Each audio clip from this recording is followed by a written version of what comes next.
Dès qu'on parle d'agriculture, on parle souvent d'agriculture intensive, au juste prix ou productive. Mais qu'est-ce que ça veut dire exactement? Productive, qui produit, qui est rentable. Qui produit, d'accord, mais pourquoi? Ah oui, pour nourrir le monde. Nous sommes 7 milliards aujourd'hui et 9 milliards demain. C'est vrai que ça fait du monde à nourrir. Pour cela, l'agriculture doit produire assez. Alors, comment fait-on? Depuis 50 ans, on utilise des tracteurs, des nouvelles semences, des intrants chimiques. On soutient avec des politiques agricoles volontaires. Résultat, des rendements en hausse et une production volumineuse. Alors avec tout ça, on arrive à nourrir le monde, non? Ben, pas vraiment. Près d'1 milliard d'êtres humains sur Terre souffrent de la faim. On ne produit pas assez alors. Il faudrait produire combien? Comment pourrait-on calculer ça? Quand on mange un œuf, ça vient d'une poule qui a mangé des céréales. Quand on mange un steak, ça vient d'un bœuf qui a mangé des céréales. Quand on mange du pain, ça vient de la farine et donc de céréales. Et quand on mange des céréales, on mange des céréales. On peut donc calculer un équivalent céréal de tout ce qu'on mange. Un être humain a besoin de 200 kg d'équivalent céréal par an. Alors, aujourd'hui, on produit combien si on ne produit pas assez? 150, 100, 330? Comment ça?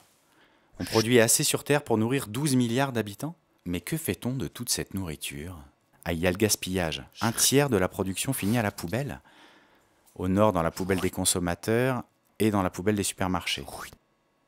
Au sud, ce sont les grains mal récoltés et mal stockés qui pourrissent. Ensuite, de nouveaux voraces sont apparus dernièrement. Les voitures. Tout ce maïs qui va dans des réservoirs ne va pas dans des estomacs.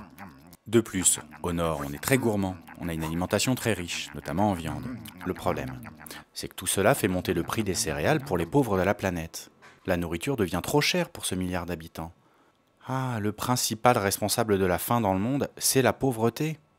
Sans oublier que parfois, ces populations vivent trop loin des marchés locaux.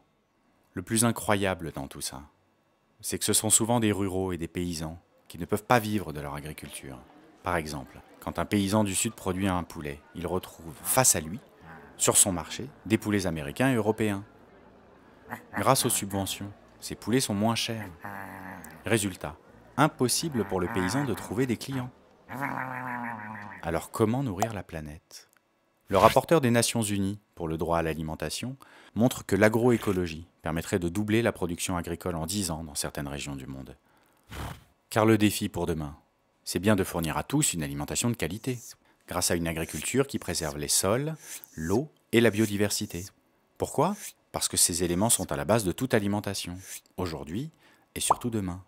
Non?